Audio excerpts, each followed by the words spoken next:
porque aquí no ha venido nadie. A ver,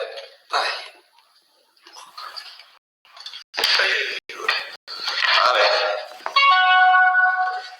hola, a ver, estamos en el tema, era el 7, ¿no? La teoría de la causalidad en la teoría de la conducta. Yo creo que era ese, sí, ¿no? Sí. La acción del delito, que una puede terminar con una conducta, la aplicación en el espacio, sí. El 7 era. Bueno, vale, pues empezamos. A ver, o sea, quiero que se habla del concepto y naturaleza de la causalidad. Aquí hay una primera definición de la causalidad de Welzel, pero vamos, el que lo entienda, que le compre. Yo te lo leo, pero yo no entiendo nada. Dice, el concepto de causalidad no es un concepto jurídico, sino una categoría del ser.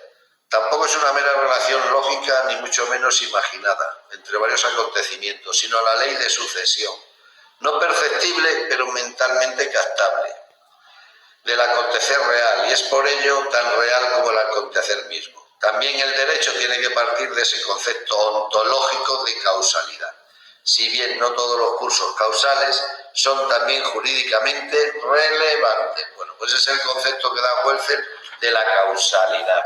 ¿Te acuerdas? El otro día hablamos de la teoría de la causalidad y la teoría finalista. La teoría de la causalidad lo que dice que tú llevas a cabo una determinada acción, por ejemplo, disparas a una persona, la matas, la heridas, la causas una herida, como si tuviera una relación de causalidad entre la acción y el resultado, ese resultado te lo van a imputar a ti, hayas querido o no hayas querido.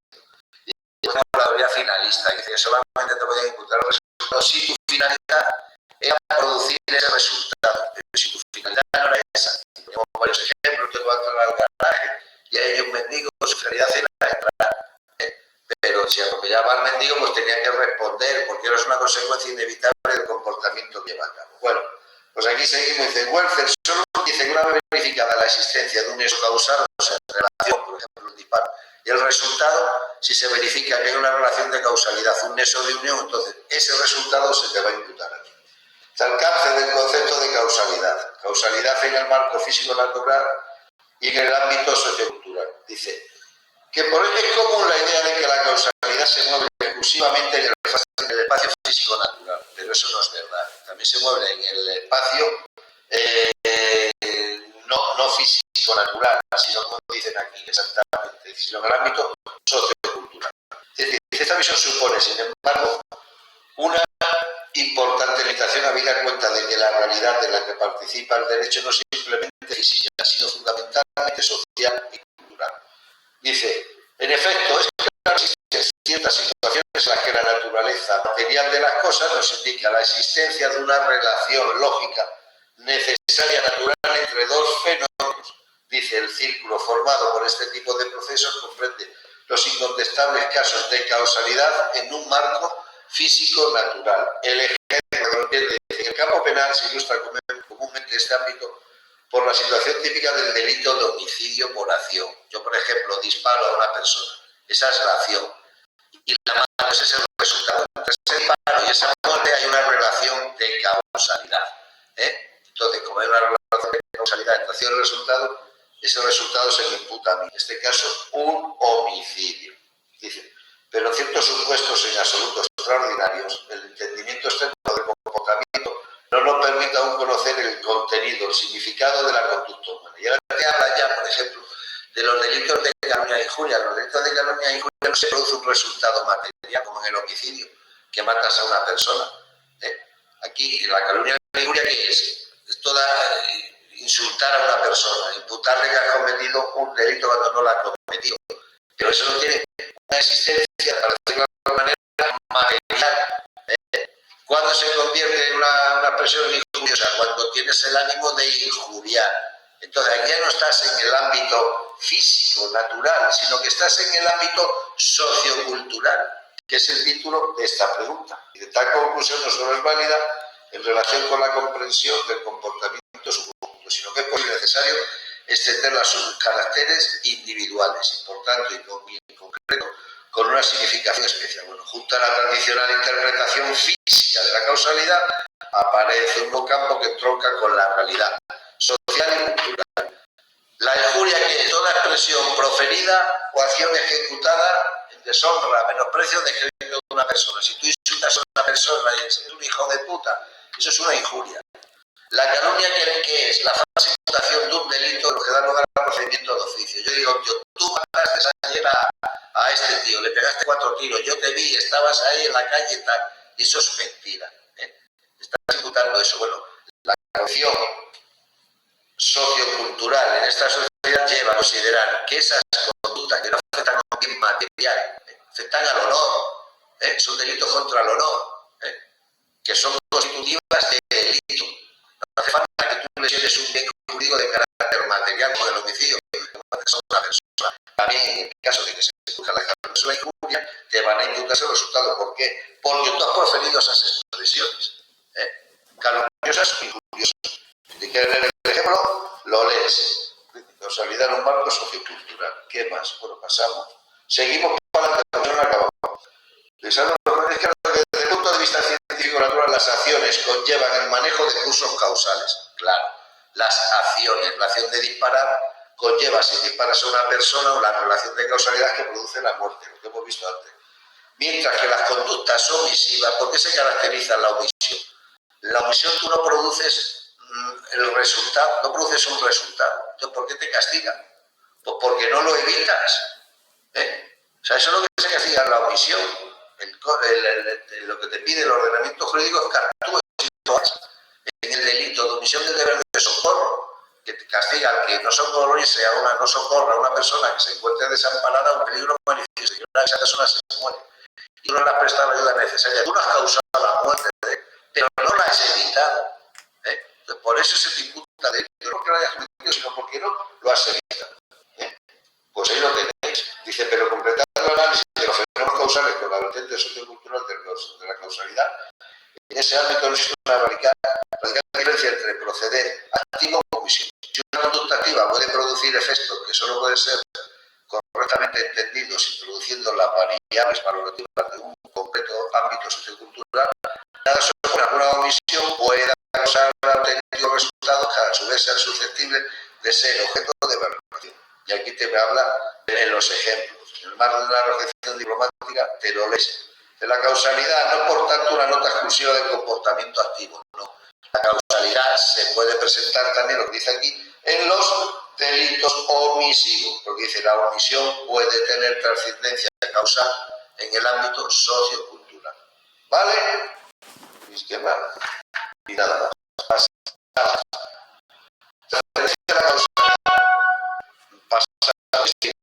Dice el significado práctico de la causalidad. La crisis intentó causar.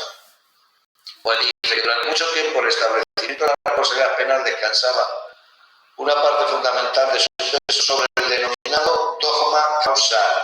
Dice, los delitos eran entendidos como causación de la lesión del bien jurídico. O sea, ¿qué es causa de la causa? Es causa de la causal. Si existe esa relación de causalidad, te imputaban aquí el delito.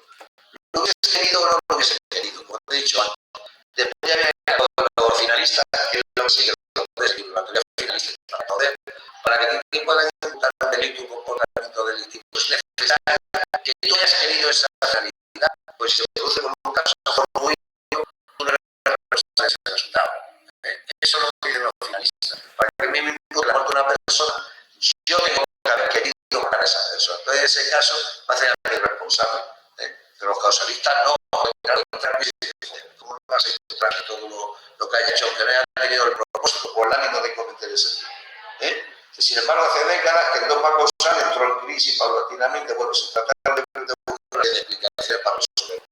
En primer lugar, se ha puesto de manifiesto la existencia de una relación causalidad. Dice, no es requisito imprescindible para el establecimiento de la causalidad. Y te dice, no es preciso que concurra la relación de causalidad en los supuestos de tentativa. Por supuesto, en los delitos de simple actividad, claro. Porque en los delitos de simple actividad no es necesario que se produzca un resultado. No tiene por qué haber una relación de causalidad. Un ejemplo de delito de mera actividad. Conducir bajo los efectos del alcohol o de las drogas. Eso es un delito contra la seguridad vial del artículo 379. Pero ahí no es necesario que se produzca un resultado. Simplemente conducir esa medida estamos cometiendo el delito. No tiene que haber una relación de causalidad. es. Pues es así de sencillo. Tampoco es posible encontrar una relación de causalidad en los delitos de comisión pura, ¿no? Ni en los de comisión por omisión. En todos estos casos existe responsabilidad penal sin necesidad de que exista relación de causalidad. Y es así. Por otra parte, se ha insistido en relativizar el papel de las relaciones de causalidad en aquellos casos en los que concurren. Causalidad no es igual a responsabilidad. Existen relaciones de causalidad jurídico-penalmente relevantes y otras que no lo son. La comprobación de la existencia de una relación de causalidad entre una conducta y un resultado aún no es suficiente para predicar de ella su tipicidad. Precisamente, ese sede de tipicidad será objeto de una análisis que determine la relevancia jurídica, la denominada imputación objetiva. Después hay la causalidad en el sistema del delito. Causalidad como elemento de la conducta y como elemento del tipo. Lo que dices es que la causalidad no siempre será parte de la conducta. Es decir, que el resultado pertenecerá a la conducta únicamente cuando esté integrada la voluntad de realización, que el autor quiera producir ese resultado. Entonces, sí es imputable aquí el resultado. Si no quiere producir ese resultado, no. Dice, yo ocurrirá así en los delitos dolosos. Claro, con el delito doloso quieres cometer el delito y lo cometes. Pero no en los imprudentes. Porque tú en los delitos imprudentes no quieres cometer el delito, causar el resultado. Pero por una imprudencia tuya, el resultado se ha producido, pero tú no tenías la intención. Dice, por ello podemos decir que la causalidad aparece en unos casos como elemento de la conducta y en otras como un requisito del tipo de lo injusto. Y aquí ya dice, la teoría de la causalidad. La causalidad no es pues un elemento indispensable para la atribución de la responsabilidad penal, no. Porque has visto los delitos de penal actividad que van conduciendo bebido. No existe ninguna relación de causalidad. Se castiga porque estás llevando a cabo una actividad que se considera delictiva. De la teoría de la equivalencia de las condiciones. De la equivalencia de las condiciones lo que dice que toda condición y causa que es lo mismo, es sinónimo. Dice, la tradición práctica de esta línea es que no cabe hacer distinción alguna entre causa y condición. Todos los fenómenos que contribuyen a la producción del resultado tienen la misma eficacia causal. Ejemplo, así como veremos cuando estudiemos las distintas formas de intervención en el delito, no tiene la misma consideración penal la contribución de un cómplice a la consecución del resultado delictivo que la del autor. No hay más que señalar que en principio al cómplice se le impone pena inferior que al autor, pero todos ellos contribuyen a producir el resultado. O sea, causa y condición son sinónimos. En cambio, dice que el Tribunal Supremo en algunas ocasiones ha ido en la teoría de la equivalencia de las condiciones. En otro caso lo que se habla de la conditio sine qua non, que hace referencia a que la condición, una determinada condición que es necesaria, de alguna manera sería prevalente sobre las demás para la producción del resultado. Aquí te habla, Juan Carlos empuja a Laura para evitar que la atropelle un autobús que se dirige sin control hacia ella. Con su acción, Juan Carlos evita el atropello, pero Laura se golpea fuertemente en la cabeza con la trasladada al hospital. Allí la atiende la médico de guardia, Elena, que al aplicar un tratamiento equivocado agrava sus lesiones. Si extraemos mentalmente el comportamiento de Elena, el resultado no se había producido. Podemos pues decir que la conducta de Elena es la causa de la lesión. Pero lo explica así.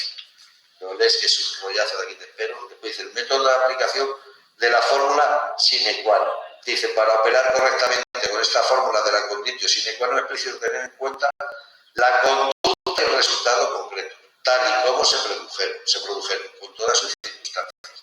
De la principal limitación para aplicar la fórmula de la conditio sine qua non en el marco de las relaciones físico-naturales, ámbito en que para verificar la existencia de esos causales tenemos que conocer la ley causal general que rige el caso concreto. Ella ha planteado importantes problemas en supuestos en los que no se ha podido demostrar qué procesos se encuentran tras la producción de un determinado resultado. Aquí se está refiriendo al aceite de colza, el caso de aceite de colza que hubo en España.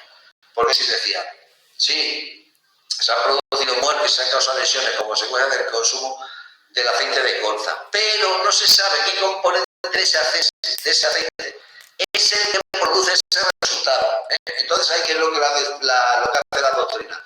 Para ello la conciencia, bueno, no es necesario que se sepa el componente exacto del aceite. Se sabe que si consumes el aceite se produce ese resultado. Entonces, bueno, nos olvidamos de cuál es el componente concreto para atribuir ese resultado, porque si no se hubiese podido. Y lo que te dice aquí, dice, se conoce en el ejemplo 7.7, dice, la trascendencia práctica de este hecho se ha revelado en impacto mediático como el de la colza o síndrome tóxico en España, o los del Cortigan o del spray en Alemania. En todos ellos hay un elemento en común.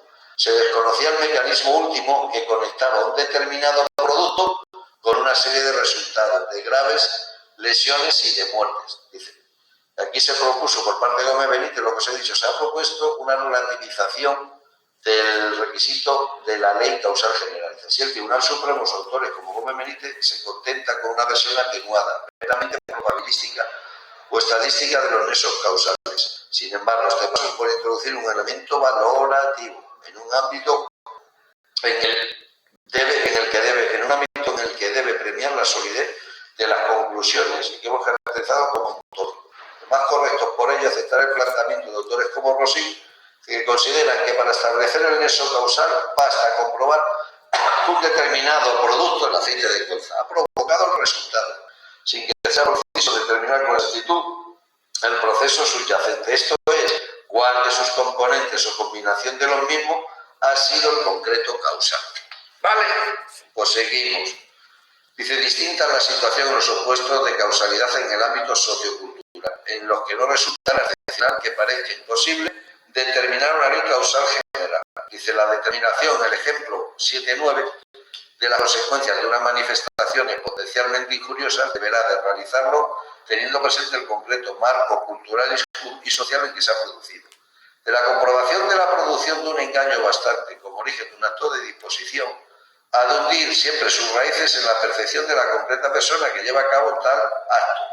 Dice, de hecho, se ha de tener en cuenta si un nivel inferior de sujeto pasivo es aprovechado por el acusado conscientemente, pese a que para su tipificación se introduzca el filtro de una persona normalmente constituida. Aquí se está refiriendo, por ejemplo, al delito de estafa, lo que se tiene en cuenta es el nivel cultural que tiene la víctima, porque el timo es el tocomocho, que es una persona que se hace pasar por tonta y te dice que tiene mucho dinero, pero que quiere, si le das tú otra cosa, a cambio él te va a dar 5 millones de pesetas. De alguna manera, la persona a la que se está engañando también se está aprovechando de esa situación, ¿no? Lo que te están diciendo. Entonces, aquí tienes que tener en cuenta para considerar que se ha consumado la estafa el nivel sociocultural también de la persona que trata de engañar, porque a veces al que trata de engañar a su vez trata de engañar al otro. Me parece ya el timo del tocomocho. Y ha habido muchas veces que la jurisprudencia del Tribunal Supremo ha dicho, no, esta persona no se dejó engañar porque quiso, porque a su vez quería engañar a la otra y se han dictado sentencias absolutorias. Claro, no engañar a una persona que no tiene ningún tipo de estudio y engañar a una persona que a lo mejor tiene una carrera universitaria. Pues todos esos elementos se tienen. Después, caso límite. Dice, la aplicación de la fórmula de la condición sine qua non ha dado abundante literatura. Sí se habla, sí se menciona. Los supuestos de la causalidad acumulativa, esto es, en que concurren dos condiciones que por sí solas son suficientes para producir el resultado. En este tipo de casos, haciendo abstracción de ambas condiciones de modo alternativo, el resultado se sigue produciéndose, con lo que la fórmula falla. De ejemplo, tanto Javier como Michela vierten en la comida de Sabina una cantidad de veneno suficiente para provocar su muerte. Sabina la ingiere y muere. El juez propone que en estos supuestos se haga abstracción de los dos fenómenos de modo simultáneo. En caso de que por separado el resultado se produce, no desaparece, pero si lo haga de este segundo modo, habremos de concluir que ambos fenómenos son causas del resultado. Claro, porque cada uno le ha proporcionado veneno, no es necesario que se lo hubiese proporcionado a los dos, hubiese muerto uno solo de ellos se lo hubiese proporcionado. Y si hacemos abstracción de la conducta de Javier y Michela, por separado el fallecimiento de la víctima se sigue produciendo.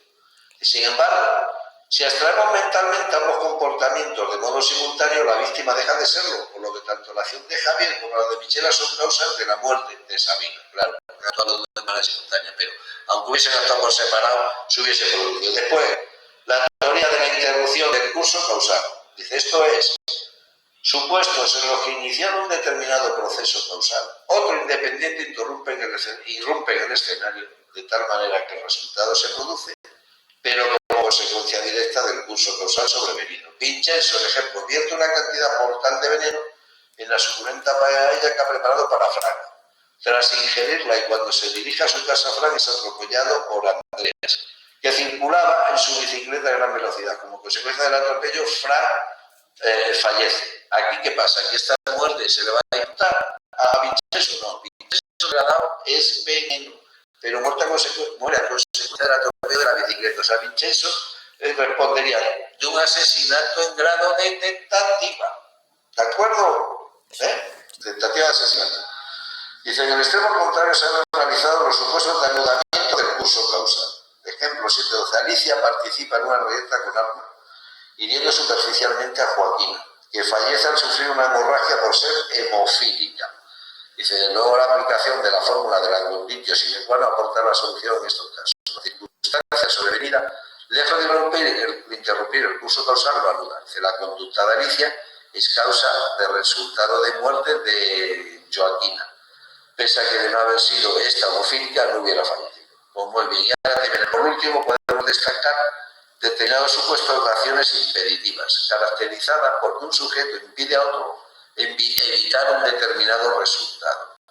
En estos casos, los autores cuestionan la existencia de una auténtica relación de causalidad. Ejemplo, Lidia retiene con fuerza a Gonzalo, que intenta emplear un cañón granífugo para evitar una inminente tormenta de pedrisco. Finalmente, la tormenta se produce y arrasa la cosecha. Pues en este caso, no se le podrá imputar a Gonzalo, porque la ha impedido Lidia que dispare el cañón para evitar eso.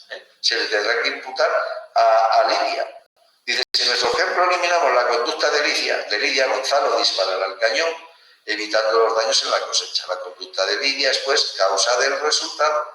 Sin embargo, si es Gonzalo quien voluntariamente decide no emplear el cañón granífugo, no podemos considerar que el comportamiento de este sea causa del fenómeno meteorológico. Pues así te ponen los distintos ejemplos que hay de la conditio sine qua non. Espero con los ejemplos, Cristina, que te aclares un poco, porque lo que es leer el libro este es muy complicado, muy complicado. Bueno, después, los intentos fallidos por superar la teoría de la equivalencia de las condiciones, las teorías individualizadoras y las teorías de la causalidad adecuada. Aquí vamos a ver las teorías individualizadoras. ¿Qué es lo que dice? Dice, se trata de distinguir en sede causal entre causa y condición. Si te acuerdas, antes se decía en la teoría de la equivalencia de las condiciones que causa y condición eran sinónimos, que eran igual. Aquí ahora se trata de distinguir entre causa y condición.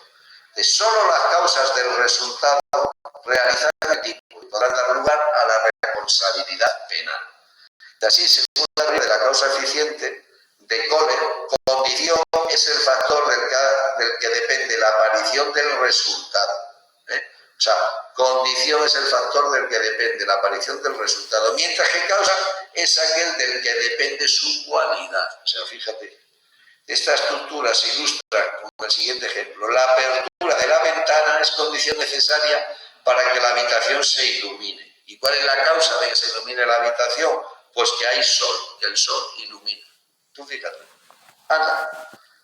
Este tipo de formulaciones de la causalidad fueron pronto criticadas, en muchos casos por resultar impracticables y en general por depender en gran medida de las pretensiones del intérprete, lo que da lugar a un inaceptable nivel de inseguridad. Además, sus resultados eran en gran medida irrelevantes para el derecho penal.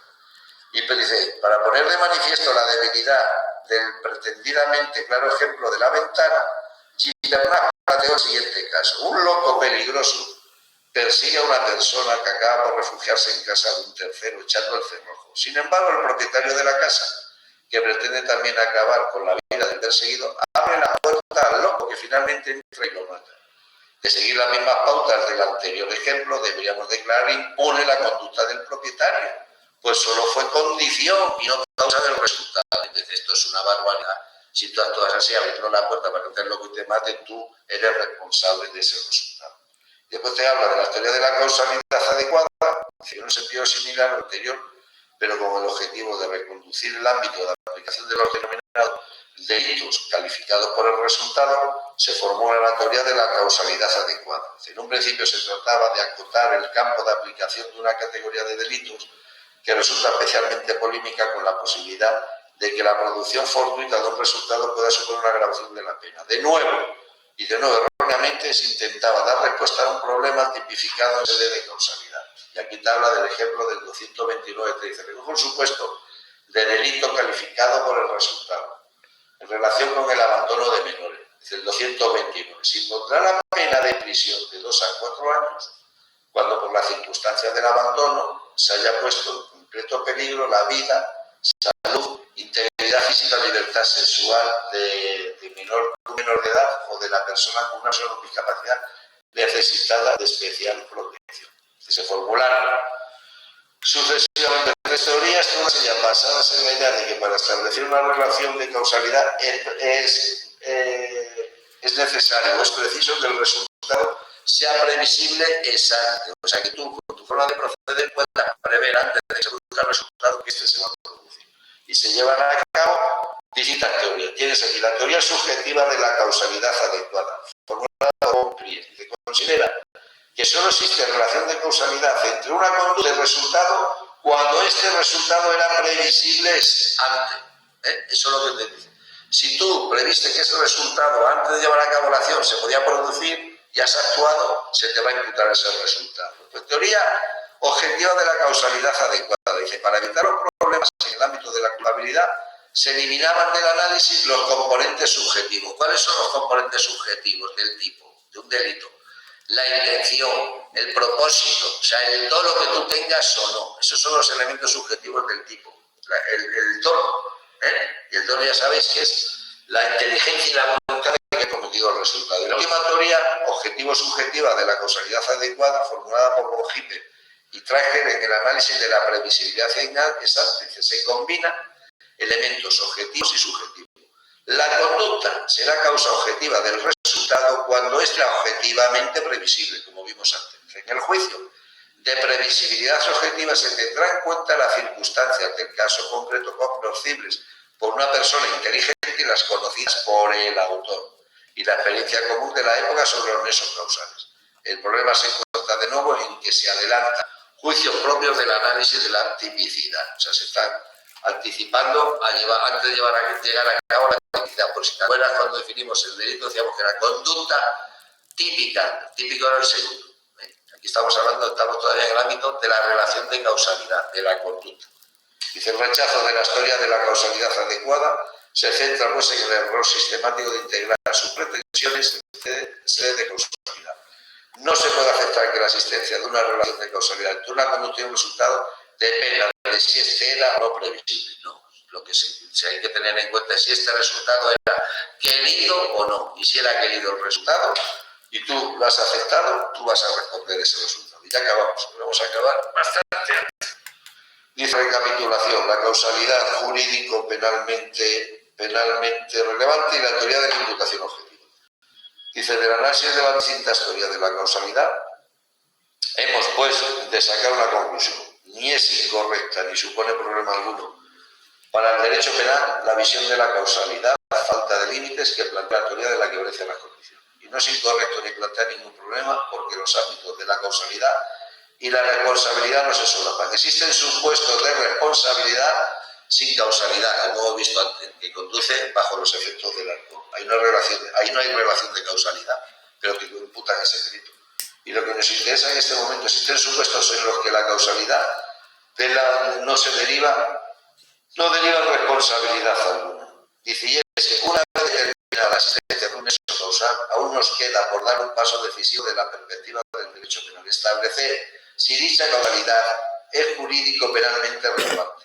Únicamente lo será cuando esté comprendida en uno de los tipos de lo injusto. O sea, para que a ti te imputen un delito, eso tiene que estar recogido en un artículo del Código Penal o en una ley penal especial. Si no está recogida ni en el Código Penal ni en las leyes penales especiales, ese comportamiento es atípico.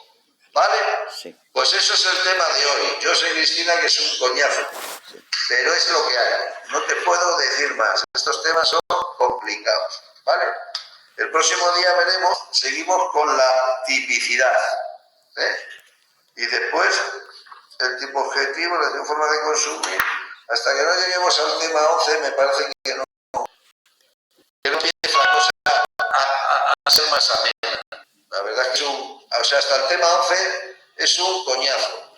El próximo día, ¿cuál damos? El 8. 8, 9 y 10. Sí, el próximo día damos el 8, bueno, no muy largo. Después el 9, a ver.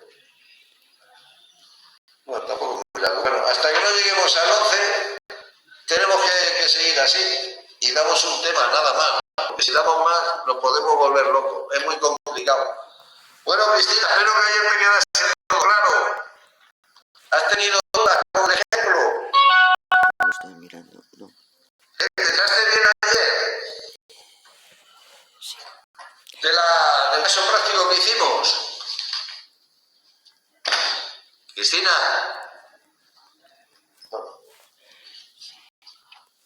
Pues hemos acabado. Vale, así me gusta. Que nos vemos el próximo jueves. ¿El próximo jueves qué es?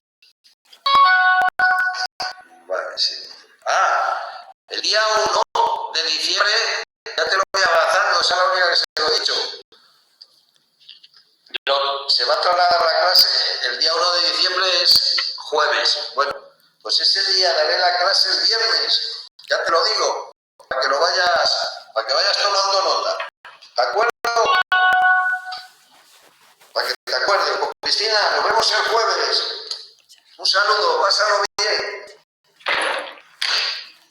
¡Ay! Hasta el jueves.